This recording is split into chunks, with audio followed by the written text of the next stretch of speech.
छात्र छात्राओं, आज हम कक्षा 10वीं के सामाजिक विज्ञान विषय में अध्याय 16 ग्रामीण अर्थव्यवस्था और राष्ट्रीय रोजगार गारंटी योजना मध्य प्रदेश का पार्ट 2, जिसमें हम आपको जॉब कार्ड के बारे में और बेरोजगारी किस प्रकार की है, बेरोजगारी और कितने प्रकार की बेरोजगारी है, इसके बारे में हम आपको अध्ययन करवाएंगे। और आने वाले वीडियो में हम आपको शिकायत और निपटारे के बारे में विस्तार से अध्ययन करवाएंगे। इसीलिए आप लगातार इन वीडियो को प्राप्त करने के लिए आप इस चैनल को सब्सक्राइब कीजिए, लाइक कीजिए, शेयर कीजिए, बेल आइकन दबाइए ताकि जितने भी वीडियो डालते जाएं उसकी नोटिफिकेशन आप तक तुरंत पहुंच जाए। देखिए जॉब कार्ड क्या है।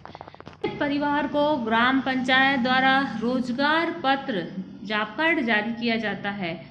तो जो जॉब कार्ड है किसके द्वारा जारी किया जाता है? ग्राम पंचायत के द्वारा रोजगार का कार्ड है, जिसमें संबंधितों का पूर्ण विवरण होता है। जॉब कार्ड में रोजगार गारंटी योजना में जाने वाला है, उसका समस्त विवरण होता है। इसमें संबंधितों का पूर्ण विवरण होता है। यह रोजगार पत्र जारी होने के दिनांक 5 वर्ष के लिए वैध होता है। यह 5 वर्ष के लिए वैध होता है और प्रत्येक 5 वर्ष की समाप्ति के बाद यह 1 माह के अंदर ग्राम पंचायत द्वारा इसका नवीनीकरण किया जाता है।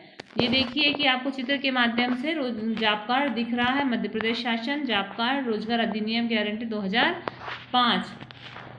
जॉब कार्ड बीपीएल सर्वे पर आधारित होता है। जॉब कार्ड में किसी भी प्रकार के परिवर्तन करने हेतु ग्राम पंचायत स्वयं सक्षम होती है। जॉब कार्ड गुम होने, खराब होने पर निर्धारित शुल्क जमा करके नया कार्ड बनवाया जा सकता है। काम की जगह पर सुविधाएं, तो रोजगार गारंटी जो काम जहाँ चालू होता है उसमें क्या क्या सुविधाएं होती है। रोजगार गारंटी योजना के तहत जहाँ पर काम खुलता है वहाँ पर मजदूरों के लिए कुछ जरूरी सुविधाएं होना तय किया जाता है, जैसे आराम के लिए छाया की व्यवस्था और पीने का पानी होना, के लिए दवाएं, काम कर रही महिलाओं के लिए 6 वर्ष से कम उम्र के लिए अगर 5 या अधिक बच्चे हों तो उसके देखभाल के लिए एक महिला को काम सौंपा जाना चाहिए। फिर काम के दौरान अगर किसी मजदूर को चोट लग जाए तो उसे इलाज की पूरी सुविधा व पूरी तरह से अपंग हो जाने या मृत्यु हो जाने पर नियमानुसार मुआवजे का प्रावधान है। इस प्रकार जिस स्थान पर काम चलता है उसके लिए सुविधाएं हैं।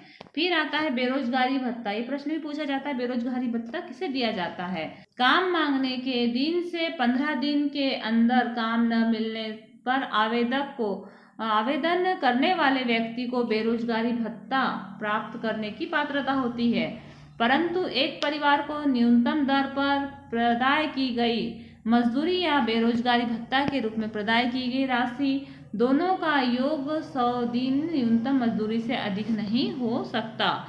रोजगार की मांग करने वाले व्यक्ति यदि योजना अंतर्गत किए गए कार्य को नहीं करता एवं सूचना मिलने पर 15 दिवस के भीतर कार्यस्थल पर उपस्थित नहीं होता तो क्रियान्वयन एजेंसी की अनुमति के बिना निरंतर 1 सप्ताह या उससे अधिक अथवा पूरे माह में 1 सप्ताह से अधिक अनुपस्थित रहने पर ऐसे व्यक्ति अधिनियम के तहत 3 माह तक बेरोजगारी भत्ता मांगने के पात्र नहीं होते।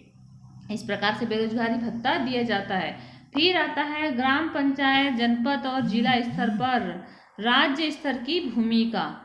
गांव में इस योजना को लागू करने में ग्राम पंचायत की महत्वपूर्ण भूमिका है। ग्राम पंचायत को निम्नलिखित काम करने होते हैं। एक तो परिवार का पंजीयन करना एवं जिन परिवार का नाम लिखा हुआ है उसको जॉब कार्ड देना, लोगों द्वारा रोजगार के लिए दिए गए आवेदन लेना एवं उन्हें काम कहाँ मिलेगा यह जानकारी देना, ग्राम सभा के फैसले के अनुसार कार्यों के प्रस्ताव तैयार करना, जो काम होना है यह काम का पूरा अनुमान सब इंजीनियर द्वारा तैयार करवाना, निर्माण कार्य के अनुमान में मजदूरी और सामग्री और अन्य मद में होने वाले अनुमानित खर्चे का उल्लेख करना, जनपद पंचायत के मुख्य कार्यपालन अधिकारी कार्यक्रम अधिकारी द्वारा मंजूरी काम शुरू करवाना, अपने क्षेत्र में किए जा रहे काम की निगरानी करना। इसके अलावा जनपद और जिला पंचायत की योजना बनाने एवं उसको लागू करने में अहम भूमिका होती है। जनपद और जिला पंचायत द्वारा काम की निगरानी भी की जाती है। जिले के कलेक्टर जिले में बनने वाली योजना की प्रशासनिक मंजूरी जारी करते हैं एवं किए जाने वाले कार्यों के मूल्यांकन और शिकायत के निवारण की भी व्यवस्था करते हैं। फिर आता है राज्य स्तर। राज्य स्तर पर कार्यक्रम की योजनाएं, कार्य और देखरेख और निगरानी के लिए राज्य रोजगार गारंटी परिषद बनाई गई है, जो योजना के संचालन के लिए राज्य शासन को सलाह देती है। केंद्र स्तर पर केंद्र रोजगार गारंटी परिषद के समन्वय करते हैं। राष्ट्रीय रोजगार गारंटी योजना के सुचारू संचालन के लिए मध्य प्रदेश में पंचायत और ग्रामीण विकास विभाग को भी जिम्मेदारी दी गई है। इस विभाग ने योजना क्रियान्वयन हेतु मध्य प्रदेश रोजगार गारंटी योजना परिषद का गठन किया। यह एक सख्त समिति है जिसके फैसले योजना के संबंध में अंतरिम होते हैं। सामाजिक अंकेक्षण। देखिए, सामाजिक अंकेक्षण क्या है? किसी भी कार्य या योजना की सफलता के लिए एक महत्वपूर्ण बिंदु होता है, उसका अंकेक्षण वह प्रक्रिया होती है जिसके द्वारा कराए गए कार्यों का एवं उस पर किए गए व्यय विवरण की जांच की जाती है। राष्ट्रीय रोजगार गारंटी योजना के सामाजिक अंकेक्षण के अंतर्गत विभिन्न स्तरों पर किए गए कार्यों, भुगतान के विवरण और कार्य में कार्यरत मजदूरों की संख्या एवं सामग्री का विवरण या ब्यौरा सम्मिलित होता है। सामाजिक अंकेक्षण का महत्व।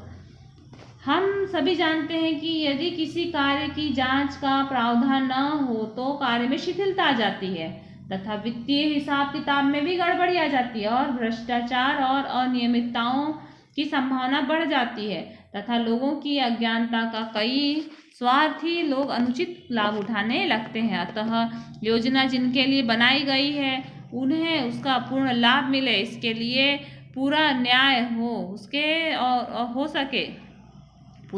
सके तथा योजना लक्ष्यों को प्राप्त किया जा सके। इन सब तथ्यों की पूर्ति तथा भ्रष्टाचार, अनियमितताओं एवं योजना के क्रियान्वयन में शिथिलता से बचने के लिए योजना का सामाजिक अंकेक्षण एक अनिवार्य आवश्यकता होती है। वस्तुतः योजना और उसका सामाजिक अंकेक्षण एक ही सिक्के के दो पहलू हैं। मतलब योजना में यदि शिथिलता उत्पन्न कर दी जाए तो कार्य अच्छे से नहीं होगा और जिस व्यक्ति को उस रोजगार मिलना है उसे नहीं मिल पाएगा। इसलिए सामाजिक अंकेक्षण की आवश्यकता है। योजना के सफल क्रियान्वयन की दिशा में अंकेक्षण अत्यंत आवश्यक प्रक्रिया है। यही योजना को अपने अंतिम लक्ष्य तक खींच कर ले जाती है। सामाजिक अंकेक्षण का महत्व निम्नलिखित है। योजना में पारदर्शिता लाना। पारदर्शिता से आशय है जो योजना के संपूर्ण तथ्यों की जानकारी सभी को हो, कोई भी बात जनता से छुपी ना हो। पारदर्शिता के कारण जो कुछ होता है वह जनता के समक्ष खुली किताब के रूप में होता है। अतएव न तो जनता अंधकार में रहती है और न ही योजना के क्रियान्वयन में कदाचार का भय बना रहता है।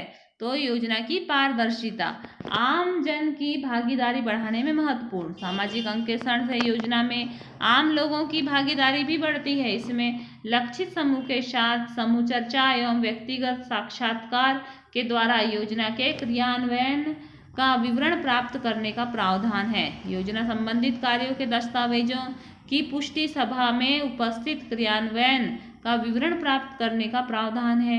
योजना संबंधी कार्यों के दस्तावेजों की पुष्टि सभा में उपस्थित मजदूरों से कराने का प्रावधान है। साथ ही अनियमितताओं के लिखित नोट पर संबंधित मजदूरों के हस्ताक्षर भी किए जाते हैं। इस प्रकार सामाजिक अंकेक्षण की प्रक्रिया इस प्रकार रखी गई है। योजना में आम ग्रामीण नागरिकों की भागीदारी बढ़ जाती है और वे योजना के प्रति सजग और सतर्क हो जाते हैं। उत्तरदायित्व बोध कराने में सहायक। ग्राम सभा और ग्राम पंचायतों को योजना के क्रियान्वयन का भार सौंपा गया है। मजदूरों की भागीदारी का प्रावधान भी रखा गया है।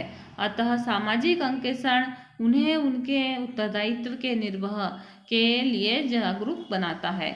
अधिकारों के प्रति जागरूकता बनाने में सहायक। सामाजिक अंकेक्षण लोगों को उनके अधिकारों के प्रति जागरूक बनाने में सहायक होता है। वह उन्हें उनके अधिकारों का उपयोग करने में भी सक्षम बनाता है। योजना को प्रभावशाली बनाने में सहायक और महत्वपूर्ण। प्रभावी क्रियान्वयन एवं सामाजिक अंकेक्षण की भूमिका अत्यंत महत्वपूर्ण है। अंकेक्षण के कारण कार्यकर्ता में काम को ठीक से एवं समय पर पूरा करने का भय सा रहता है। यह भय के स्थान पर कार्य को सही ढंग से निर्धारित अवधि में पूरा कर दिखाने का एक उत्साह बना रहता है। वह योजना का क्रियान्वयन उचित ढंग से होने लगता है। अनियमितताओं को नियंत्रित करने में सहायक अंकेक्षण का सर्वाधिक महत्व योजना के उचित क्रियान्वयन और अनियमितताओं को नियंत्रित करने में है। समय समय पर उनका अंकेक्षण होने से कार्यकर्ताओं को मजदूरों की संख्या, कार्यों, कार्य के प्रकार, कार्यों पर किए गए व्यय राशि का संपूर्ण विवरण रखना पड़ता है। इसकी अंकेक्षण के माध्यम से जांच की जाती है। जांच में खरा उतरने पर कर्ताधर्ताओं की जिम्मेदारी होती है कि वह योजना का लाभ जिसे मिलना चाहिए उसी को मिलता है।